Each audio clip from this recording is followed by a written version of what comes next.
So it's September 29th, it's 2010, and we had just wrapped up the second TEDx Detroit. And for those of you who don't know, TEDx Detroit is a wonderful conference filled with great thought leaders and doers and thinkers and makers of things happening. And the whole tagline is ideas worth spreading. And so 15 speakers, 18 speakers that day, a belly full of knowledge and a head full of ideas on how to implement change was kind of burning through my body. What really inspired me and got me excited was a conversation and really a photo that Dan Gilbert of Quicken Loans and of Cleveland Cavaliers fame showed. And it had this beautiful skyline, and it was futuristic and it was magnificent.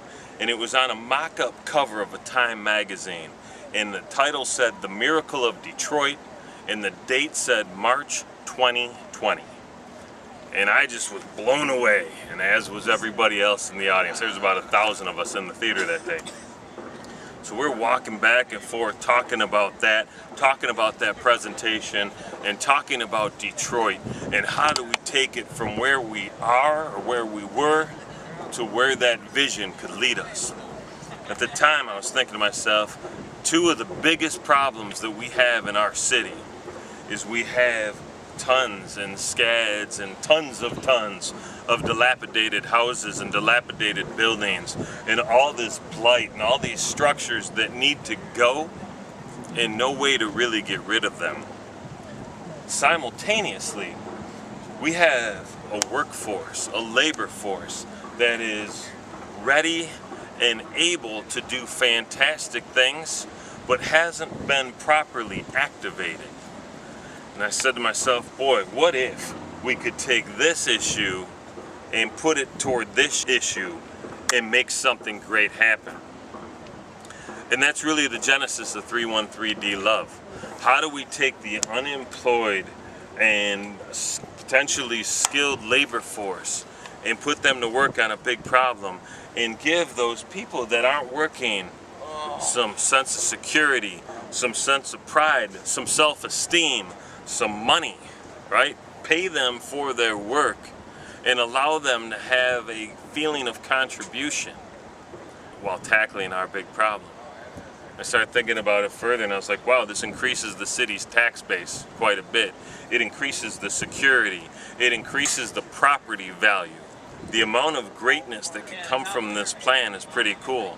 And believe me, this is a sustainable opportunity, because there are, by any count, 55 to 85,000 houses that are ready to be torn down right now today. Right? There are plenty of buildings. And you know, eventually we're going to start replacing those houses. We can replace them with urban gardens. We can replace them with sustainable green housing like they're doing in New Orleans. Right? So we have a career path all mapped out. The goal of 313D Love is very simple. We're going to take unemployed people, we're going to give them a job. We are going to change the energy by changing the mindset. We're going to stop with the can't do and have more of a can do attitude. We're going to bring groups, associations, churches, clubs, and whatnot from the suburbs to come and work with this workforce, because people want to lend a helping hand. We're going to change the mindset, we're going to improve the tax base, and we're going to change the educational system once and for all. Because if you think about it, when you have parents that are working, that are feeling a sense of pride, they're going to bring that home, right home, I said. And they're going to work with their kids, and they're going to show their children that there is a better way. And I'm excited what we're doing, and I can't wait to see the change that's incremental over time. We're going to take a lot of time, we're going to take a lot of effort, it's going to take a lot of money. My goal is to raise $100 million in the next 12 months. And we're going to make that happen too. Changing the mindset will be tougher than raising the money, and we're going to do both. And we hope you'll join us. Thanks so much.